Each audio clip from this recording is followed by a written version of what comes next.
قوس کا مرد اور برج جدی کی عورت۔ برج قوس کا عنصر آگ اور برج جدی کی عورت کا عنصر خاک ہے۔ عنصری طور پر دونوں میں موافقت یا عدم موافقت نہیں ہے۔ علم نجوم کے قواعد کے مطابق یہ باہم جڑے ہوئے برج ہیں۔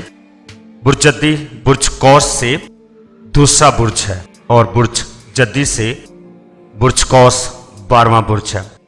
دوسرا خانہ آمدن و مال کا ہوتا ہے، لہذا برج قوس کے مرد کو برج قوس کی عورت سے مالی و کاروباری فائد تو مل سکتے ہیں، جبکہ 12واں خانہ روحانی و جذباتی سکون اور اخراجات کا ہوتا ہے۔ چنانچہ برج قوس کی عورت ایک جدی مرد کے لیے روحانی و جذباتی سکون کا باعث تو ہوگی، لیکن ان کی فضول خرچی برج جدی کی عورت کے لیے ناقابل برداشت ہوگی۔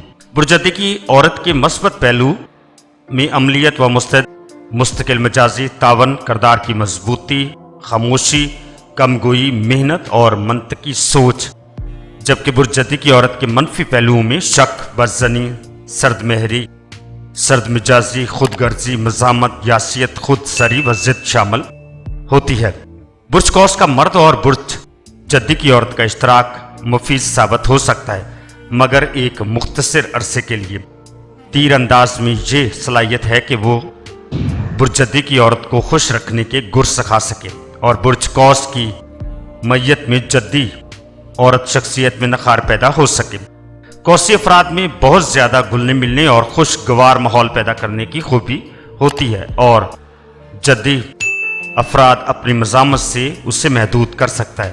یہ کوشش برج قوس کے مرد کے لیے برہم ہوگی۔ وہ جدی عورت کی انتہا پسندی اور خاموشی سے بھی بور ہوگا اور اداسی اور مایوسی کے دورے میں اس کے دل جوئی کرنے کے بجائے طنز کے تیر چلا کر اپنی کسی دلچسپی کی طرف متوجہ ہو جائے گی۔ برج جدی کی عورت اور برج جدی کے افراد بہت زیادہ گھومنے پھرنے کے عادی بھی نہیں ہوتے۔ اس کے علاوہ مالی معاملات میں بھی ان دونوں بروج میں اختلافات پیدا ہو سکتا ہے، کیونکہ برج جدی کی عورت پیسے کے احتیاط سے خرچ کرنا چاہتی ہے اور وہ کفایت شار ہوتی ہے، جبکہ قوس فرد کھلے ہاتھ سے پیسہ خرچ کرنے والا ہوتا ہے۔ قوسی شخصیت میں خوش امیدی بلا کی ہوتی ہے، جبکہ برج جدی کی عورت کی شخصیت میں یاسیت پسندی اور اکثر مایوسانہ باتیں کسی بھی وقت شروع ہو سکتی ہیں۔ چنانچہ یہ کامیاب اور خوشگوار ازدواجی جوڑی نہیں بن سکتی۔ ہاں، یہ ایک دوسرے کے بہت اچھے اور بہترین دوست اور معاون کار ثابت ہو سکتی ہیں۔